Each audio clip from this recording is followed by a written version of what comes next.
आप देख रहे हैं फ्यूचर एक्सप्रेस और मार्केट्स में एक गैप अप शुरुआत के बाद हायर लेवल से प्रॉफिट टेकिंग और प्रॉफिट टेकिंग के बाद करीब 65 अंकों के आसपास का डिप निफ्टी में। सेंसेक्स करीब 166 अंक नीचे और निफ्टी बैंक 34 अंक नीचे सो फार कामकाज करता हुआ दिखाई पड़ रहा है। डे लो पर अभी इंडिसीज कामकाज कर रहा है और हायर लेवल से सेल ऑफ के बाद ये बिकवाली है, यानी गैप अप शुरुआत और उसके बाद प्रॉफिट टेकिंग हायर लेवल से इंडिसीज के अंदर आते हुए दिखाई पड़ रही है। निफ्टी बैंक आज फिर कल्प्रिट है, डे लो के आसपास वहां पर भी कामकाज हायर लेवल से करीब 400 अंकों के आसपास गिरावट आ चुकी है। मिड कैप स्मॉल कैप यहाँ पर भी जो सेंटीमेंट है हरे निशान में, लेकिन हायर लेवल से प्रॉफिट टेकिंग यहाँ भी देखने को मिली है। मिड कैप इंडेक्स करीब डे लो पर है और स्मॉल कैप इंडेक्स भी ऑलमोस्ट डे लो के आसपास अभी कामकाज करता हुआ दिखाई पड़ रहा है। 150 अंकों के आसपास ही गिरावट यहाँ पर हायर लेवल से देखने को मिल चुकी है। एडवांस डिक्लाइन अभी भी एडवांसेस बेटर है, ये थोड़ी देर पहले 1400, 1450, 1500 की रेंज में थे, लेकिन अब करीब 1170 के आसपास हैं और गिरने वाले शेयर 1030, 1040 के आसपास आ चुका है। स्लाइटली अब ऑलमोस्ट 50-50 का रेशियो आ चुका है। SBI पार्टिसिपेट कर रहा नंबर से पहले, एक्सिस बैंक करीब माफ कीजिए SBI नंबर्स के बाद, और एक्सिस बैंक करीब 9 अंकों के आसपास का कॉन्ट्रीब्यूशन है यहाँ पर भी। रिलायंस करीब 7 अंकों का कॉन्ट्रीब्यूशन और बजाज फाइनेंस 4 अंकों का कॉन्ट्रीब्यूशन है। आज प्रेशर या प्रॉफिट टेकिंग है IT में, तो इन्फोसिस, TCS दोनों प्रॉफिट टेकिंग की चपेट में।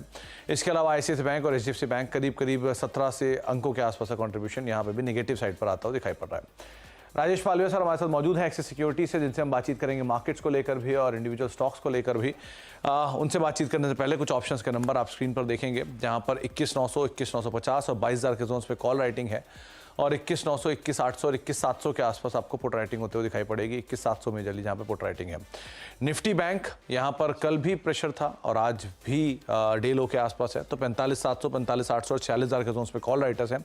स्पेशली 46,000 के जोन्स में मेजर कॉल राइटिंग है और 45,600, 45,500 और 45,700 के जोन्स में आपको पुट राइटिंग होते हुए दिखाई पड़ेगी। हीट मैप बियरिश साइड पर है, जहाँ पर 55 लॉन्ग है, 15 शॉर्ट कवरिंग है, 84 शॉर्ट है और करीब 30 शेयर जो कि अनवाइंडिंग में कामकाज कर रहे हैं। कहाँ लॉन्ग कहाँ शॉर्ट कवरिंग ये भी एक बार देख लीजिए। आज मेजरली जो आपको लॉन्ग होते हुए दिखाई पड़ेगा वो डेल्टा कॉप में है, न्यूज़ फ्लोज बीच। मैक्स फाइनेंशियल का नंबर्स आए, नंबर्स तो वीक थे लेकिन बीच में अनाउंसमेंट जो आ गए उनके बीच में शेयर 5% ऊपर है। DLF 5% ऊपर, केनरा बैंक न खबरों के बीच में करीब 5% की तेजी, कैनफिन होम 4.5% ऊपर, चंबल फर्टिलाइजर 5% ऊपर, जी एंटरटेनमेंट 3% की शॉर्ट कवरिंग है। ABB, HDFC लाइफ और मुथूट फाइनेंस 1.5 से 2.5% के आसपास ही तेजी में कामकाज कर रहा है। इसके अलावा अनवाइंडिंग आपको दिखाई पड़ेगी ज़्यादातर महानगर गैस में कल तेज़ी के बाद, गुजरात गैस में तेज़ी के बाद, RBL, नाल्को और वेदांता जहां पर थोड़ी बहुत अनवाइंडिंग है। IEX 6% नीचे है, शॉर्ट बिल्डअप हो रहे हैं यहाँ पे। बायोकॉन 5% नीचे, नवीन फ्लोरिन नंबर्स के बाद 4.5% नीचे, पेट्रोनेट कल की तेज़ी के बाद शॉर्ट बिल्डअप और औरबिंदो फार्मा 3% के आसपास बिकवाली यहाँ पर भी देखने को मिल रही है। इन नंबर्स के साथ अब बातचीत कर लेते हैं राजेश सर से। राजेश सर नमस्कार, स्वागत है कार्यक्रम में। पहले तो मार्केट्स पे आपका एक व्यू, क्योंकि आज गैप अप शुरुआत हुई और उस शुरुआत के बाद हायर लेवल से प्रॉफिट टेकिंग यहाँ पर आते हुए दिखाई पड़ी। डे लो के आसपास हम कामकाज कर रहे हैं, कैसे रीड करें मार्केट्स को? Good afternoon Sumit ji. तो देखिए, जस्ट मार्केट तो आज वॉलेटाइल है, वापस हायर साइड पे एक 22,000 के आसपास से ही वापस एक सप्लाई जोन यहाँ पे काम करते हुए दिखा निफ्टी में। और बैंक निफ्टी तो स्टिल अभी भी स्ट्रगल मोड में ही है। हमने देखा था कि जो जिस तरीके से एक डाइवर्जेंस बना हुआ है बैंक निफ्टी के बीच में, यहाँ पे अंडर परफॉर्मेंस अभी भी कंटिन्यू है। बैंक निफ्टी में जो मेजर कॉल कंसंट्रेशन एरिया था उसको आज भी बैंक निफ्टी अटेम्प्ट तो जरूर किया था ओपनिंग के बाद, लेकिन वो उसको क्रॉस करने में कामयाब नहीं हुआ। तो दोनों इंडाइसेस में अगर देखें तो हायर साइड पे निफ्टी में 22,000 के आसपास एक चैलेंजिंग लेवल है स्पॉट पे, और बैंक निफ्टी में की बात करें तो यहाँ पे करीब 46,000 के आसपास चैलेंजिंग लेवल है। जब तक ये दोनों लेवल क्रॉस नहीं होंगे यहाँ पे बड़े मूव थोड़े से अभी रिस्ट्रिक्टेड रहेंगे। निफ्टी के लेवल में अगर हम बात करें तो यहाँ पे एक इम्पॉर्टेंट सपोर्ट एरिया है जो कि मेजर पुट बेस कॉन्सेंट्रेशन 21,800 का, उसके आसपास ही अब हम फिसलते हुए दिख रहे हैं। तो 21,800 के लेवल को ध्यान में रखना चाहिए। अगर ये लेवल होल्ड आउट होता है तो यहाँ पे एक जरूर support buying action lower side पे आते हुए दिखेगी।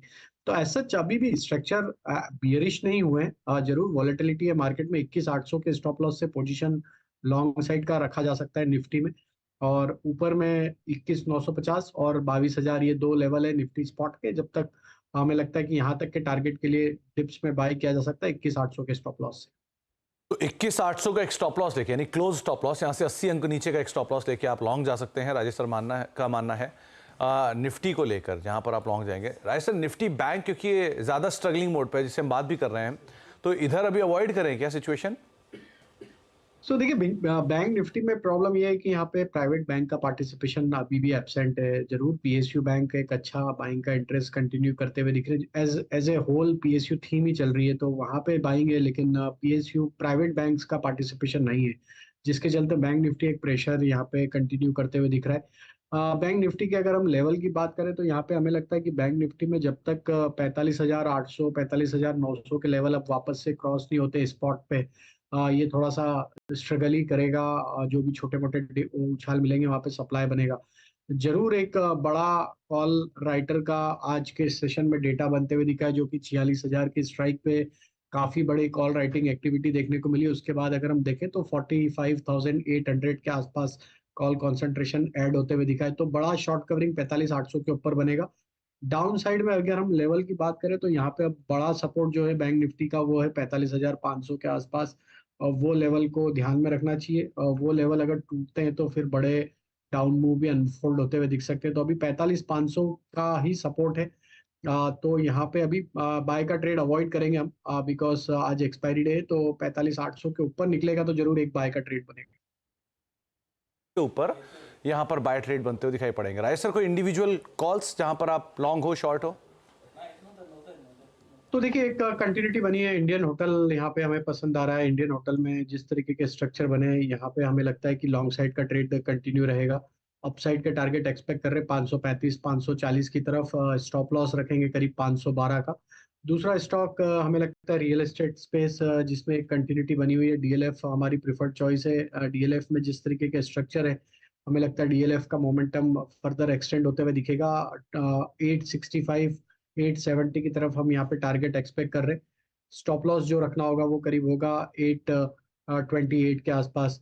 वो जो तीसरा स्टॉक हमें पसंद आ रहा है वो है इंश्योरेंस स्पेस से। हमें लगता है यहाँ पे एचडीएफसी लाइफ, हालांकि स्टॉक में थोड़ा सा प्रॉफिट टेकिंग आया हायर साइड से, लेकिन ओवरऑल देखें तो एक इंश्योरेंस स्पेस में एक बाइंग इंटरेस्ट बना है। स्टॉक में एक रिवर्सल के साइन यहाँ पे डेली चार्ट पे बनते हुए दिखे।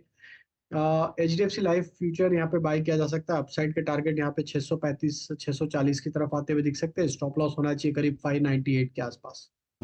तो तीन नाम जिसमें इंडियन होटल्स पहला नाम है। 535 540 के टारगेट्स के लिए आप लॉन्ग जाएंगे, करीब 512 का एक स्टॉप लॉस मेंटेन करेंगे। दूसरा नाम है डीएलएफ रियल स्टेट स्पेस से, आज एफ&ओ के टॉप गेनर्स में है भी इसका नाम। 870 के टारगेट्स के लिए आप लॉन्ग जाएंगे, 828 का एक स्टॉप लॉस यहाँ पर मेंटेन करेंगे। और तीसरा नाम इंश्योरेंस मेजर, कल बढ़िया तेजी थी एचडीएफसी लाइफ में, आज भी 2% ऊपर है। 635 के टारगेट्स के लिए आप लॉन्ग जाएंगे, 640 का एक स्टॉप लॉस यहाँ पर मेंटेन कर सकते हैं। 598 का एक स्टॉप लॉस, 635 640 के दो टारगेट्स और 598 का एक स्टॉप लॉस यहाँ पर मेंटेन करेंगे। राजेश सर से हम आगे बातचीत जारी रखेंगे, लेकिन अब हमारे साथ दो और खास मेहमान मौजूद हैं। ग्लोबल ब्रांड आईटी प्रोडक्ट की डिस्ट्रीब्यूटर कंपनी राशि पेरिफेरल्स का आईपीओ आज से खुल गया है। आईपीओ के जरिए 600 करोड़ रुपए जुटाने की योजना है और आईपीओ का प्राइस बैंड 295 से 311 रुपए पर शेयर है। आईपीओ के नंबर्स पर और डिटेल से बातचीत करने के लिए हमारे साथ कंपनी के एमडी कपाल पंसारी सर और सीईओ राजेश गोयनका सर आज स्टूडियो में मौजूद हैं। तो आप दोनों को ही नमस्कार, आप दोनों का ही स्वागत है कार्यक्रम में। पहले तो कपाल सर, मैं आपसे कंपनी के बेसिक डिटेल्स को समझना चाहूँगा, कैसे कैसे कंपनी कामकाज करती है। जो हमारे नए निवेशक कंपनी के आईपीओ में पैसा डालना चाह रहे हैं, उनको उस कंपनी की बेसिक डिटेल्स के बारे में आप जानकारी दें। तो राशि पेरिफेरल्स ये हमारी 30 साल पुरानी आईटी डिस्ट्रीब्यूशन की कंपनी है इन B2B स्पेस, और ये इंडिया की among the leading and fastest growing distribution company है, जिसमें हमारे पास में 50 शहरों में ब्रांच है, सेल्स है, वेयरहाउस है और सर्विस सेंटर है। और हम इन 50 ब्रांचों से हमारे आईटी प्रोडक्ट्स की डिस्ट्रीब्यूशन करते हैं। ओके, तो राजेश सर, 600 करोड़ रुपए का फंड रेज है, पूरा का पूरा, क्योंकि नया इशू है, कोई भी इसमें ओएफएस नहीं है। सो इस रकम का इस्तेमाल कंपनी कैसे करने वाली है? इस रकम के इस्तेमाल के बाद क्या एक्सपेंशन प्लान्स, क्या हम सुनने वाले हैं? सुमित, हमने 600 करोड़ का जो आईपीओ रेस कर रहे हैं, इसके पहले हमने 150 करोड़ का प्री आईपीओ किया है वोल्डराडो से और माधुरी मधुसूदन केला फैमिली के थ्रू। और ये 600 करोड़ में से हमारी कल 180 करोड़ की हमारी QIB पूरी सब्सक्राइब हो चुकी है with White Oak, SBI and Birla life जैसे कंपनियों के साथ में। इन सब 750 करोड़ का जो हम टोटल कैपिटल रेज हुआ है प्री आईपीओ एंड आईपीओ का, इसमें से 425 करोड़ के आसपास हमारा डेट रिपेमेंट में जाएगा। तो हमारे बुक्स पे जो डेट है उससे कम हो जाएगी, और दूसरा जो बैलेंस रकम है वो हमारे क्रेडिटर्स को पे करने के लिए जाएगी, जिससे हम और बहुत सारे प्रोडक्ट्स और हमारे सप्लायर से खरीदने की सुविधा हम बढ़ा सकेंगे। तो बेटर डेट रीपेमेंट, मोटा मोटा मान के चलो कि एक बड़ा मेजर डेट रीपेमेंट होने वाला है। अच्छा राजेश सर, हर जो मतलब आप क्योंकि मल्टीपल जगहों पे आपने बातचीत की भी होगी, तो ज़्यादातर सबका सवाल आता है कि इतने बड़े रेवेन्यूज़ पे इतने कम प्रॉफिटेबिलिटी कैसे दिखती है। तो क्योंकि कंपनी मेजरली एक डिस्ट्रीब्यूशन कामकाज के अंदर भी है, और विद टाइम आपने बहुत बड़े प्रोडक्ट प्रोफाइल को चेंज भी किया है, मतलब with time you have seen. तो इस प्रोफाइलिंग के हिसाब से आपके मार्जिन्स को देखना कितना सही है, 1 2, जो मैं नंबर्स में पढ़ा वो भी देखा कि करीब करीब 20% प्लस CAGR आप मेंटेन करते आ रहे हो विद टाइम। तो ये ग्रोथ ट्रेजेक्टरी कैसे रही? तो सबसे सिंपल है कि ये जो इस बिजनेस को मैं बोलता हूँ कि ये optimised margin and high top line business है, क्योंकि ये डिस्ट्रीब्यूशन है हमारा। ये प्रोडक्ट हम खुद नहीं बनाते हैं, हम जो मैन्युफैक्चरर्स हैं, जो इन्वेंटर्स ऑफ टेक्नोलॉजी है, उनके साथ टाई अप करते हैं और उनके प्रोडक्ट्स या इंडिया से लेते हैं या इंपोर्ट करते हैं और हम इंडियन कंज्यूमर को सप्लाई करते हैं। तो हमारा जो वैल्यू ऐड है वो है सबसे पहले टेक्नोलॉजी प्रोडक्ट्स लेके आना इंडिया में, सेकंड हमारी पूरी लॉजिस्टिक्स करना, उसकी मार्केटिंग करना, प्री सेल्स करना, and last but not the least उसकी वारंटी सर्विसेज भी करना। तो ये जो वैल्यू ऐड होता था, इसमें जो स्कोप होता है मार्जिन का वो थोड़ा लिमिटेड होता है। एडवांटेज ये है कि नीचे जाने का भी स्कोप बहुत कम है, डिसएडवांटेज ये है कि बहुत ज़्यादा ऊपर जाने का है। लेकिन अगर आप इंडिया का मार्केट देखें तो करीब 1 लाख करोड़ का IT का मार्केट आज के दिन है, जिसमें हम 9,400 करोड़ ही करते हैं। तो हमारा मार्केट शेयर ओवरऑल देखा जाए तो खाली 10% है। तो ग्रोथ अपॉर्चुनिटी इस इंडस्ट्री में बहुत है, और राशि पेरिफेरल्स का ट्रेडिशन रहा है लास्ट 20 साल का, जैसे आपने कहा we have grown by 23% CAGR। तो आप सोच सकते हो कि मार्केट 10% से ग्रो हुआ और हमने 23% से किया, तो हमारा 2x का प्लान होता है। और फ्यूचर में सारी थर्ड पार्टी रिपोर्ट्स बोल रही है कि Indian IT market will continue to grow at double digit.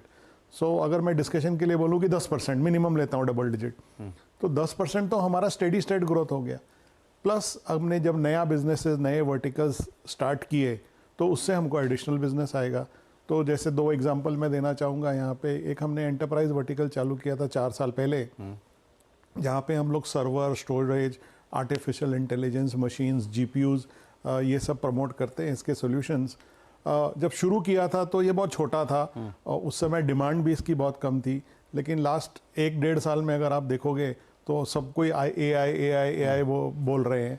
तो ये जो रेवोल्यूशन आ रहा है इंडिया में, डिमांड आ रही है, उसमें हमको फर्स्ट मूवर एडवांटेज मिलेगा। तो क्योंकि लास्ट के 2 साल यानी कोविड का जो ड्यूरेशन था वो गेम चेंजर था इस पूरी इंडस्ट्री के लिए, तो उसको अगर मैं एक्सेप्शनली हटा भी दूं तो कंपनी की परफॉर्मेंस क्या है, मतलब barring these two and post बहुत दीज अच्छा टू? क्वेश्चन है, और this is my favourite question कि 2 कोविड साल में industry grew by 25 to 30%, but Rashi peripherals has a tradition of 2x, so we grew by 53%।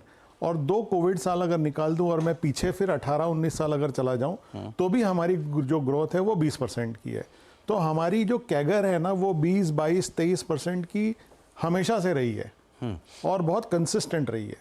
तो कपाल सर एक चीज़ और, क्योंकि आप एक बड़ा डेट चंक रिड्यूस करने वाले हो और डेट चंक के रिडक्शन के साथ साथ वर्किंग कैपिटल भी थोड़ा आपका ईज आउट होगा, सो बॉटम लाइन पे किस तरह का रिफ्लेक्शन हम देखेंगे इससे इन नंबर्स के बाद? और क्योंकि राजेश सर की बात को मैं और ऐड कर देता हूँ कि टॉप लाइन भी डबल होते हुए देख रहे हैं, तो FY 24 या 25 तक क्या नंबर्स वहाँ पर एक्सपेक्ट करेंगे हम? तो सुमित, इसमें ना हमारे जो कैपिटल जो रेस कर रहे हैं इसका मैंने 2 चीज़ बताई कि एक तो हम क्रेडिटर्स को पे कर रहे हैं, डेट रीपे करेंगे। तो हमारे बिजनेस के अंदर हम जब खरीदते हैं स्टॉक वो हम उधारी पे खरीदते हैं, और जब ये उधारी पे खरीदते हैं तो हमारी सप्लायर्स हमको हमारे फाइनेंशियल्स के बेसिस पे हमको एक क्रेडिट लिमिट असाइन करती है। जैसे ही ये बुक्स के ऊपर हम इक्विटी बेस हमारी इंक्रीज हो जाती है तो हमारी कैपेसिटी बढ़ जाती है सप्लायर्स को हमको क्रेडिट लाइन देने में। तो एक ये सबसे बड़ा महत्वपूर्ण कार्यक्रम है जिसको हम एक्सप्लॉइट करना चाहेंगे हमारे सप्लायर्स के साथ में। दूसरा है कि जो डेट रिपेमेंट करेंगे तो सीधा सा सवाल है कि इसकी जो इंटरेस्ट कॉस्ट जो बुक्स पे आज के दिन लग रही है वो बचेगी, और ये इंटरेस्ट सीधा का सीधा जितना हम डेट रिपेमेंट जाएंगे उसका इंटरेस्ट की हमारी बचत होगी, जो पूरी की पूरी हमारी पैट पे ऐड होने वाली है। तो एक मतलब इसमें फॉलो अप है कि क्योंकि डिविडेंड पे ऑफ्स आपके रेगुलर हैं जो मैं नंबर्स में देख भी रहा हूँ, सो डिविडेंड पे ऑफ्स के नंबर्स में भी इंप्रूवमेंट एक्सपेक्ट करें हम गोइंग फॉरवर्ड, नॉट टुडे, क्या मान के चलें कि नंबर ट्रेजेक्टरी पॉजिटिव रहने वाली है? तो हमारी ना 20 साल की हिस्ट्री है कि हमने हमेशा डिविडेंड पे की है हमारी कंपनी को। हालांकि क्योंकि हमारी ये प्राइवेटली हेल्ड थी 2 फैमिलीज के साथ में, तो हमने कभी भी कोई पॉलिसी नहीं बनाई। लेकिन आगे चलते हुए हमारे इन्वेस्टर्स और शेयर होल्डर्स जो हमारे होंगे उनके साथ में मिलके हम एक उनके फायदे की पॉलिसी जो कंपनी की ग्रोथ को भी इफेक्ट नहीं करे और एट द सेम टाइम हमारे शेयर होल्डर्स का इंटरेस्ट भी बनाए रखे, उसकी पॉलिसी बना के हम फिर आगे बढ़ेंगे। तो राजेश सर, प्रोडक्ट प्रोफाइल में अभी आप डील कर रहे हो ऑल द हार्डवेयर प्रोडक्ट्स, और उसमें कौन कौन से क्लाइंट्स जिनको आप मतलब किन किन कंपनीज को आप केटर करते हो, कैसे उसका पूरा मैकेनिज्म है, किस तरह की डिमांड सिनेरियो गोइंग फॉरवर्ड किस पर्टिकुलर प्रोडक्ट की? So Rashi Peripherals is the only IT distribution company in India जो सिर्फ IT करते हैं। और भी डिस्ट्रीब्यूशन कंपनियां हैं जो लेकिन IT भी करती है, कम मोबाइल भी करती है, अदर प्रोडक्ट्स भी करती है। तो हमारा पूरा फोकस एक तो IT पे है, दूसरा हमारा जो फोकस है वो pre sales, sales and post sales warranty services पे है। तो हम 360 डिग्रीज अप्रोच हमारे बिजनेस का होता है। और तीसरा सबसे इम्पॉर्टेंट पॉइंट है कि हमारे पास आज के दिन 52 ग्लोबल मार्की ब्रांड्स है जिनके साथ हमारे एग्रीमेंट्स हैं, और उसमें से कुछ का नाम लेना चाहूँगा मैं। एसूस है, एनवीडिया है, डेल है, HP है, लेनोवो है, वेस्टर्न डिजिटल है, तोशिबा जापान है, ऐसे 52 प्रोडक्ट्स हैं। और ये प्रोडक्ट्स हर बार इवॉल्व होते रहते हैं क्योंकि टेक्नोलॉजी चेंज होती रहती है और इनके नए नए प्रोडक्ट्स आते रहते हैं। और लास्ट पॉइंट ये है कि बिकॉज ऑफ डिजिटाइजेशन, इंडिया में आप देख रहे हो कितनी डिजिटाइजेशन हो रही है, तो IT की डिमांड तो बढ़ ही रही है। दूसरा और एक इम्पॉर्टेंट पॉइंट ये है कि इंडिया में जो PC पेनिट्रेशन है वो आज के दिन करीब 12-15% है, लेस देन 15% है। स्मार्टफोन का पेनिट्रेशन 50% है। दुनिया में कंप्यूटर का पेनिट्रेशन करीब 50% है। तो 50 वर्सेस 15, 35 का गैप है। तो अगले 5-10 साल से तक तो ये इंडस्ट्री ग्रो होती जाएगी। और राशि का सबसे बड़ा रोल यहीं पे आता है क्योंकि हम लोग 50 सिटी में प्रेजेंट हैं और 50 सिटी से हम लोग 680 सिटीज़ में 8,600-400 B2B कस्टमर को हम लोग अपना प्रोडक्ट्स ऑफर करते हैं। So we are at an advantages situation to keep on increasing our penetration across India beyond our 680 cities right now. चलिए, बहुत बहुत शुक्रिया सर आप दोनों के हमारे साथ मौजूद रहने के लिए, नंबर से बातचीत करने के लिए, और शुभकामनाएं आपको जो आज IPO खुला उसके लिए। तो डिटेल्स आपके IPO के आप स्क्रीन पर देख ही रहे होंगे कि किस तरह की डिटेल्स हैं, और आप दोनों को भी शुभकामनाएं आने वाले समय में बढ़िया नंबर्स पोस्ट करने को लेकर। आप दोनों का शुक्रिया स्टूडियो में आने के लिए, हमसे बातचीत करने के लिए भी। तो आप सुन रहे थे राशि पेरिफेरल्स की मैनेजमेंट को, और आज से IPO खुला है, ये डिटेल आपके सामने 295-311 प्राइस बैंड है, और मल्टीपल वाइज भी करीब करीब 19 से 20 के मल्टीपल पे स्टॉक अभी सो फार प्री और पोस्ट IPO के हिसाब से आता हुआ दिखाई पड़ रहा है। ब्रेक का वक्त है, ब्रेक के बाद लौटते हैं और आगे राजेश जी से बातचीत जारी रखते हैं, दूसरे राजेश जी से बातचीत जारी रखते हैं। धन्यवाद।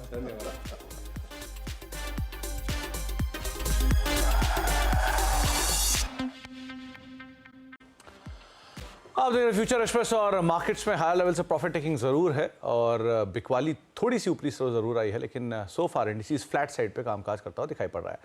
राजेश सर हमारे साथ बने हुए हैं एक्सेस सिक्योरिटीज से बातचीत करने के लिए। राजेश सर, सस्ता ऑप्शन बताएं आप। उससे पहले मैं एक और चीज़ मेंशन कर दूं कि कल राजेश सर ने इप्का लैब की एक कॉल दी थी और 1175 शायद फ्यूचर्स में उसके टारगेट्स थे, और दोनों टारगेट्स जो थे उनके वो अचीव होते हुए दिखाई पड़े हैं। फार्मा में कल एक अच्छा अपमूव था और उस अपमूव को इप्का लैब के जरिए उन्होंने इनकैश किया। आज पहला टारगेट हुआ 1200 प्लस के अचीव होते हुए दिखाई पड़े, 1195 एज वी स्पीक स्क्रीन पर देखने को मिला है।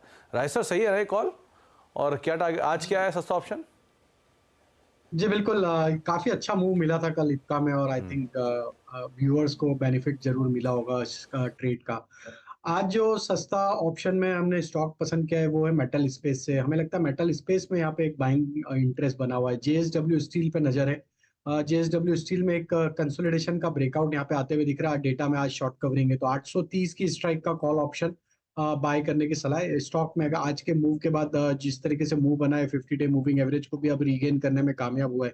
हमें लगता है 830 की कॉल ऑप्शन यहाँ पे बाय करना चाहिए, और अपसाइड के टारगेट इस कॉल ऑप्शन के जो आ सकते हैं वो करीब होना चाहिए 40 रुपए से 45 रुपए की तरफ ये ऑप्शन बढ़ते हुए दिखना चाहिए। इसमें स्टॉप लॉस जो रखना होगा वो करीब होगा 22 रुपए के आसपास।